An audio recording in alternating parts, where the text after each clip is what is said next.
जय हिंद दोस्तों। आज मैं आपसे बात करने वाला हूँ गवर्नमेंट का एक स्टंट। वह क्या? पीओके।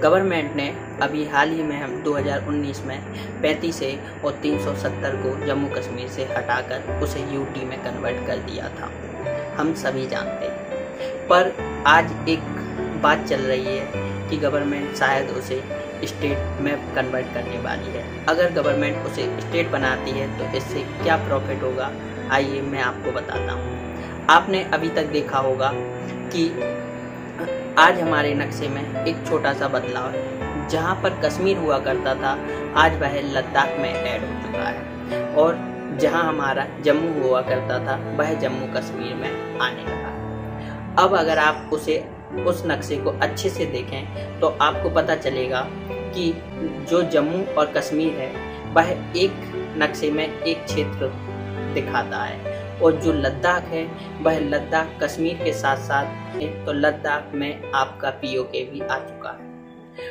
और यहाँ पर अक्साई चीन भी आपका लद्दाख में आ रहा है। अब अगर गवर्नमेंट स्टैंड लेती है तो यूएन में जो मुद्दा है वह कश्मीर को लेकर है, और कश्मीर के मुद्दे को अगर हम देखें तो जो हमारे संविधान में भाग 1 संघ और राज्य क्षेत्र में के अनुच्छेद 3 में बताया गया है कि संसद विधि के द्वारा संसद किसी भी राज्य के क्षेत्र को बढ़ा या घटा सकती है, किसी भी राज्य को जोड़ सकती है, किसी भी राज्य का नाम बदल सकती है, किसी भी देश को विलय कर सकती है। तो इसके माध्यम से ही हमने जम्मू कश्मीर के मुद्दे को सॉल्व किया था, और इसी के द्वारा हम अपनी राज्य की सीमाओं को दर्शा सकते हैं। अगर कि यह मैटर हमारा 71 साल से यूएन में क्यों फंसा हुआ है। 1948 में जब नेहरू जी इस मुद्दे को यूएन में लेकर गए, ये मुद्दा तब से ही यूएन में फंसा हुआ है। 1947 में यूएन का गठन हुआ था, और 1948 में हम अपने केस को लेकर गए हुए थे, और यूएन ने इस मुद्दे को नहीं सुलझा पाया, पर हम उस पर बात करते हैं। आप देखिए, अगर आप किसी प्लॉट को परचेज करते हैं किसी व्यक्ति से, और वह व्यक्ति आपको 30/40 की रजिस्ट्री करवाता है, और मान लीजिए कि आपके प्लॉट परचेज करने के बाद भी आप देखते हैं वहां पर कि आपके लेने से पहले कोई व्यक्ति आपके 5 फीट जमीन पर बाउंड्री बनाकर उसे अंडर कवर किया, तो क्या आप उस 5 फीट जमीन को छोड़ देते हैं? आप उस मुद्दे को अदालत में लेकर जाते हैं, और अदालत उस पिछली रजिस्ट्री के तौर पर आपके मुद्दे को सॉल्व कर देती है।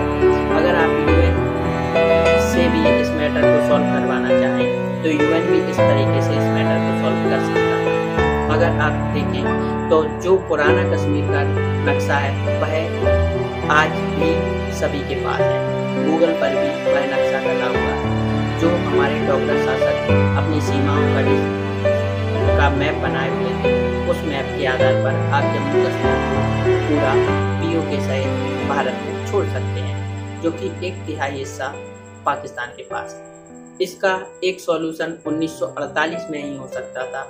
वह क्या हो सकता था?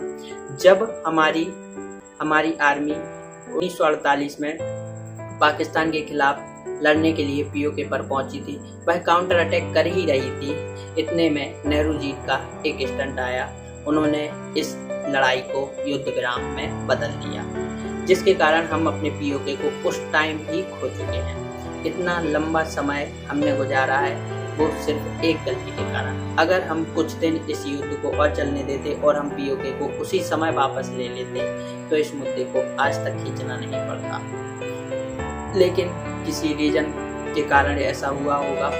उस रीजन को हम खास नहीं जानते हैं, पर हम इस मुद्दे को समझ चुके हैं। पीओके को पाकिस्तान ने एक स्टेट नहीं, राज्य नहीं, अपना हिस्सा मानते हुए एक देश की तरह वह उसे चला रहा है। पीओके पर प्रधानमंत्री भी होता है, राष्ट्रपति भी होता है, वहाँ पर 10 जिले हैं और वह उनको ऑपरेट कर रहा है। इसको चलाने वाले वहाँ के प्रधानमंत्री, राष्ट्रपति जरूर हैं, पर वे सब सिर्फ नाम के लिए हैं। यह पूरा ऑपरेट पाकिस्तान से ही होता है। इसमें जो भी कार्य होते हैं वे पाकिस्तान से ही होते हैं। अभी कुछ हाल ही में घटनाएं आ रही हैं कि पाकिस्तान की वायुसेना पीओके में धड़ाधड़ गोलियों की बारिश कर रही है। अपने ही नागरिकों को मारा जा रहा है। वहां से कई लोगों को पलायन करने पर मजबूर किया जा रहा है। तो अभी गिलगित बाल्टिस्तान में भी इस बात का बहुत जोर शोर से विरोध हो रहा है कि वे वहां से निकलना चाहते हैं। इस समय गवर्नमेंट ने एक स्टैंड लिया हुआ है। अगर गवर्नमेंट इसको आगे बढ़ाना चाहे तो हम इसी साल पीओके को ले सकते हैं। कैसे? हमें यहाँ पर अपने लद्दाख वाली सीमा को स्टेट में कन्वर्ट कर देना चाहिए। यह हमारी राज्य सीमा के अंतर्गत आ जाएगा।